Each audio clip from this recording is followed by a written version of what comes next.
The Temple of Artemis at Ephesus was not one building. It was three, each one built on the ruins or the memory of its predecessor, each one larger and more ambitious than the last, each one destroyed and replaced in a cycle of construction and catastrophe that stretched across nearly 1,000 years. By the time the final version was complete, it was the largest building the Greek world had ever produced, a structure so extraordinary that the ancient author Antipater of Sidon, the man who first compiled the canonical list of the 7 wonders, named it as greater than all the other 6 combined. The temple that survives today at Selçuk in western Turkey consists of a single reconstructed column rising from a marshy field. Everything else is gone. What remains is the story of how something this improbable was built, destroyed, and rebuilt again and again, and of the one man who made sure the world would never forget it. Ephesus and the goddess. Who Artemis was here. New section. The Artemis worshipped at Ephesus was not quite the Artemis of mainland Greece. The Pan-Hellenic Artemis was the virgin huntress, twin sister of Apollo, goddess of the moon and the wild.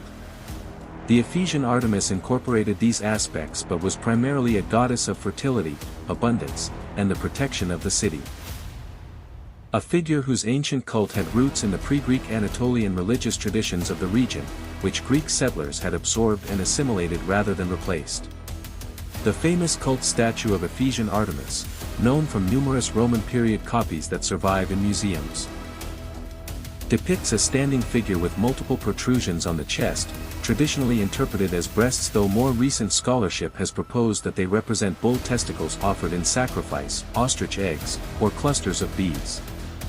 Whatever they are, they signal a goddess whose primary domain was abundance and fertility in the widest sense, not the restrained civic goddess of the Athenian Parthenon. This Artemis was one of the most widely worshipped deities in the ancient Mediterranean world, and Ephesus was her primary home.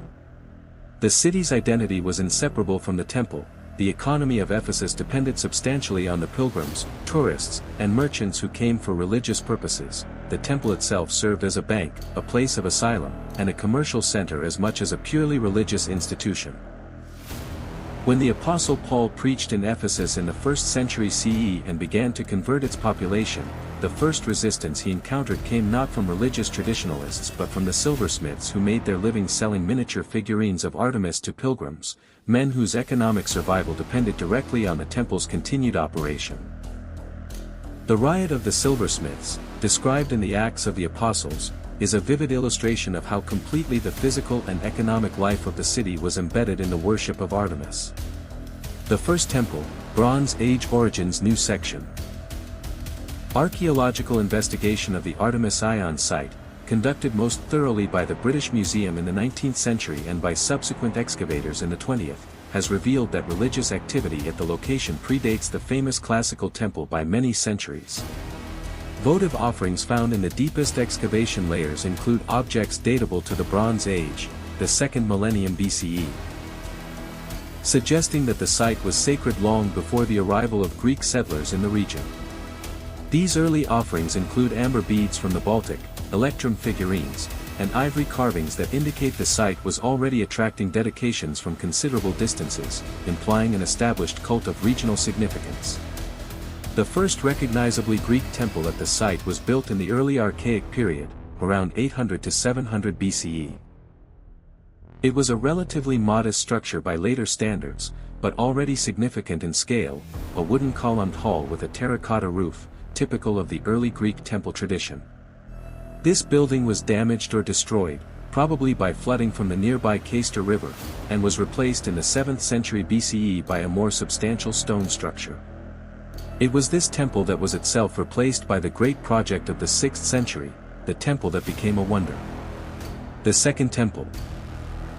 Croesus and Chersiphron. The construction of the great archaic temple at Ephesus began around 550 BCE, under the patronage of Croesus, king of Lydia, the man proverbially associated with extreme wealth, as rich as Croesus, who was then the dominant power in western Anatolia. Croesus contributed significantly to the cost of the temple's construction, and his name was inscribed on some of the column drums, a form of royal dedication that acknowledged both his generosity and his ambition to associate his dynasty with one of the most important religious sites in the Greek world. The architect was Chersiphron of Knossos, working with his son Metagenes. Together they wrote a treatise on the temple's construction, now lost, but cited by Vitruvius. That addressed the extraordinary engineering challenges the project presented.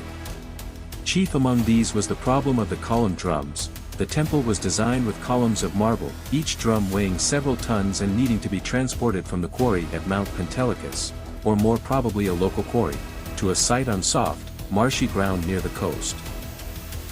Vitruvius preserves the account of how Chersiphron solved the transport problem by fitting axles through the center of the drums and rolling them like enormous wheels, using oxen harnessed to the ends of the axles. His son Metagenes adapted the same principle for the architrave blocks, which were rolled inside wooden frames. The temple that resulted was already extraordinary by 6th century standards.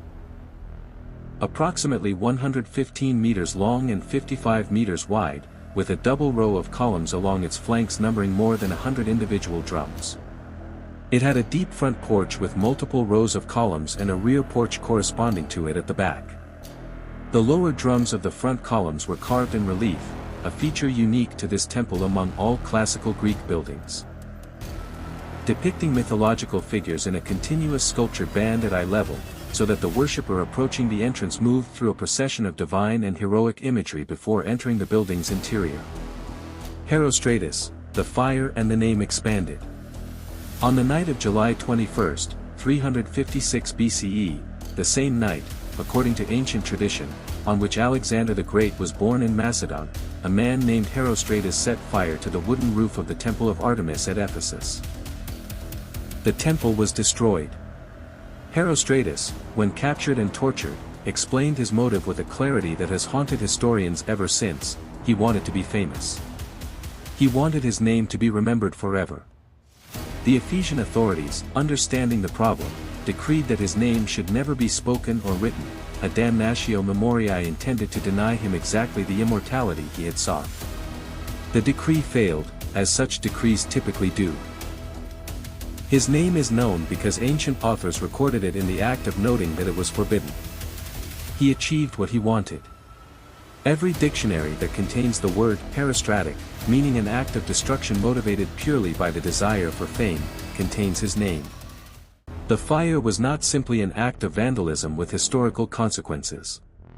It created a political and religious crisis of the first order. The Temple of Artemis at Ephesus was not merely a local shrine but one of the most important religious sites in the entire Greek world, a monument that attracted pilgrims and dedications from across the Mediterranean. Its destruction required a response proportionate to its significance. Alexander the Great, during his campaigns in Persia, offered to fund the reconstruction of the temple himself. The Ephesians declined, politely but firmly. It would not be appropriate, they said, for one god to dedicate a temple to another. Alexander, who was then in the process of presenting himself as divine, may have found the comparison flattering. He nonetheless did not fund the reconstruction. The Third Temple, the greatest version, expanded. The reconstruction began almost immediately after the fire of 356 BCE and continued for well over a century. The new temple was built on the same site but to dimensions that exceeded its predecessor in every respect. The architect Dinocrates, who would later collaborate with Alexander on the planning of Alexandria in Egypt, is sometimes credited with the design, though the evidence for this specific attribution is not entirely clear. What is clear is that the Third Temple was approximately 137 meters long and 69 meters wide, with 127 columns approximately 18 meters tall arranged in a double row around the exterior and a triple row at the front porch. This made it the largest Greek temple ever built, surpassing even the great temples of Sicily and southern Italy that had previously held that distinction. The columns of the Third Temple, like those of its predecessor, had relief-carved lower drums, but on a far more ambitious scale. Ancient sources describe sculptured column drums by the hand of Scopas, the same great sculptor who had worked on the mausoleum at Halicarnassus. Whether Scopas personally carved them or whether his workshop produced them is uncertain, but their existence confirms that the reconstruction attracted the finest artistic talent of the 4th century to Ephesus, just as the mausoleum had. The temple also contained major paintings and freestanding sculptures, including works by the painter Apelles, who painted the portrait of Alexander the Great with a thunderbolt that was so realistic, ancient sources claim, that the hand holding the thunderbolt appeared to project out of the panel toward the viewer.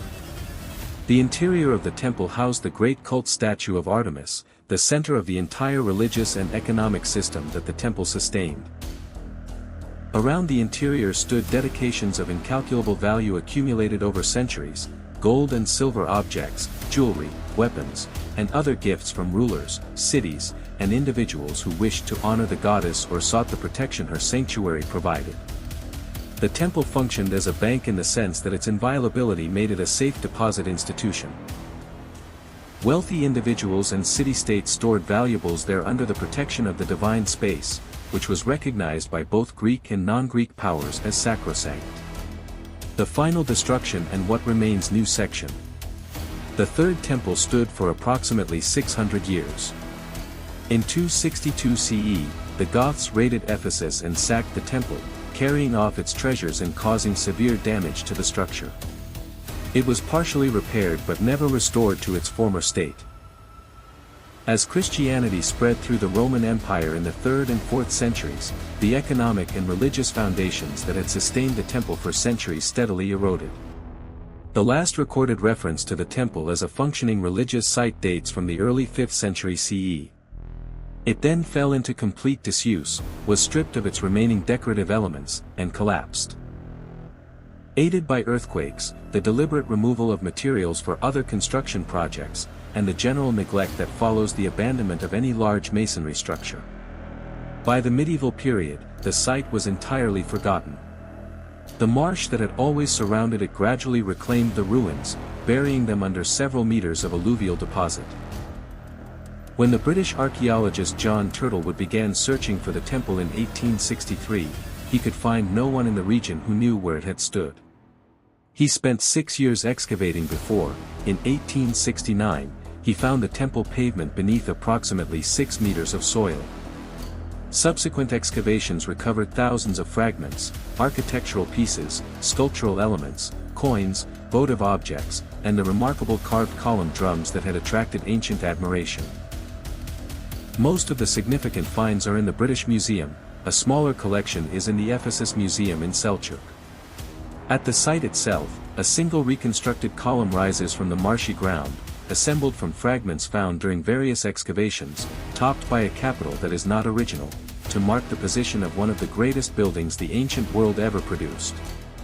The legacy: 3 temples, 1 idea. The Temple of Artemis at Ephesus was built 3 times and destroyed 3 times, by flood, by fire, and by the slow corrosion of historical change. Each rebuilding was an act of collective will, the decision of a community to reassert, in the face of loss, the importance of what had existed. The third and greatest version of the temple represents the most ambitious achievement of Greek religious architecture. A building so large, so richly decorated, and so carefully maintained across 6 centuries that its reputation outlasted the civilization that produced it. The single column that stands at Selçuk today, visible from the road and surrounded by storks nesting on its capital, is not a ruin in the conventional sense. It is a marker, a way of pointing at something that was once here, in this particular marsh, and was for 600 years one of the most extraordinary things on earth.